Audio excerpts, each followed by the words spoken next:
మరి ఈడ వేంచేసిన బీఆర్ఎస్ కుటుంబ సభ్యులందరికీ కూడా నమస్కారం తెలియజేస్తా ఉన్నాను. మరి ఈరోజు ప్రజావాణిలో కలెక్టర్ గారికి ఒక రిప్రజెంటేషన్ ఇవ్వడం జరిగింది.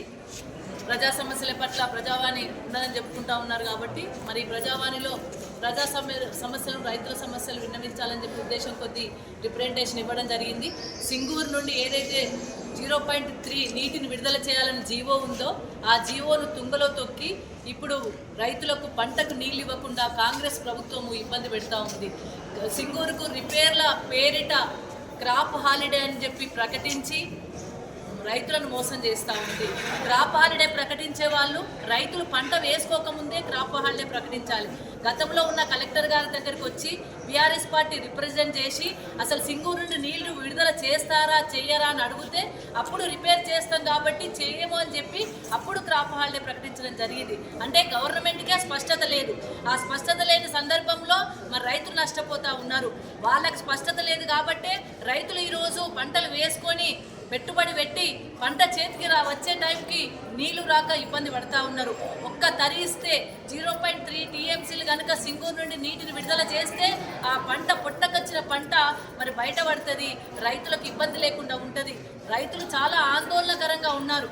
చాలా ఇప్పటికే రైతు బంధు రాక, కరెంటు సరిగా రాక, ఉన్న నీళ్లు రాక చాలా నానా అవస్థలు పడతా ఉన్నారు. కేసీఆర్ హయాంలో తప్పకుండా ఏ తరికి ఎన్ని నీళ్ళు అవసరమో అన్ని నీళ్ళని సింగూరు నుండి గంటాపదంగా ఇవ్వడం జరిగింది. కేసీఆర్ గారు సింగూరు నీళ్లను మెదక్ జిల్లాకే అంకితం చేయడం జరిగింది.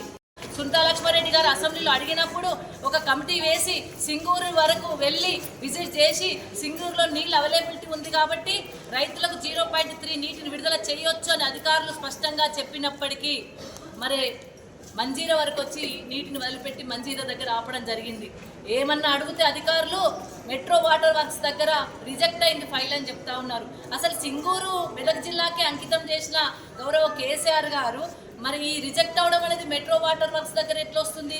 హైదరాబాద్కి ఏం సంబంధం?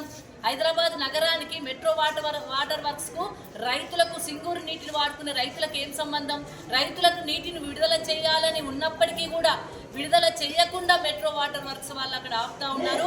మరి ఆ ఆపడం అనేది కేవలం కుట్రపూరితంగా మాత్రమే జరుగుతూ ఉంది.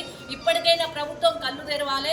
ఇప్పటికైనా ప్రభుత్వ ప్రతినిధులు ఎవరైతే ఇక్కడ ప్రాతినిధ్యం వహిస్తున్నారో, మరి ఇక్కడ ఎవరైతే శాసనసభ్యులుగా ఉన్నారో, కాంగ్రెస్ పార్టీ తరఫున శాసనసభ్యులుగా ఉన్నారో, మరి ఆ శాసనసభ్యునికి ఇక్కడ పంట ఎండిపోయిన పరిస్థితి కనబడతలేదా? పంటలు ఇబ్బంది పడే రైతుల కష్టాలు కనబడతలేవా?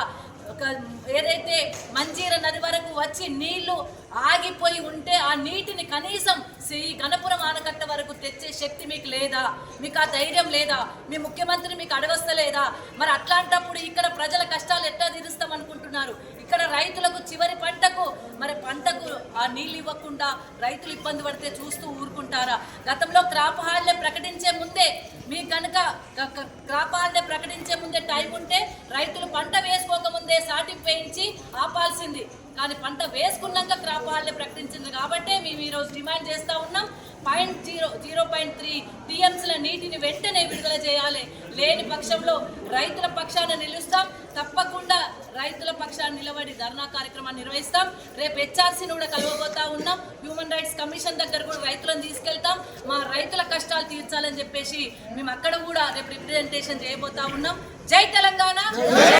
బాత్రూమ్ వచ్చేసి మళ్ళీ ఫర్నిచర్ ధ్వంసం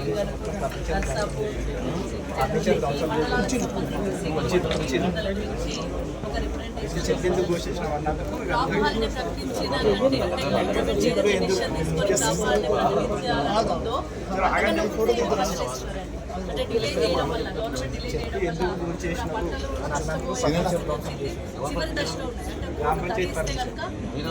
గ్రామ పంచాయతీ విచారణ జరిగింది.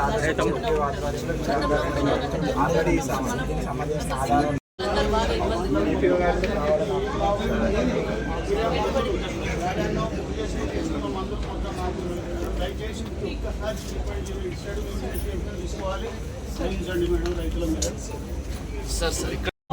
వాళ్ళు మళ్ళీ ఈ ఫైల్ రిలీజ్ చేసి బ్యాక్ పంపించారు.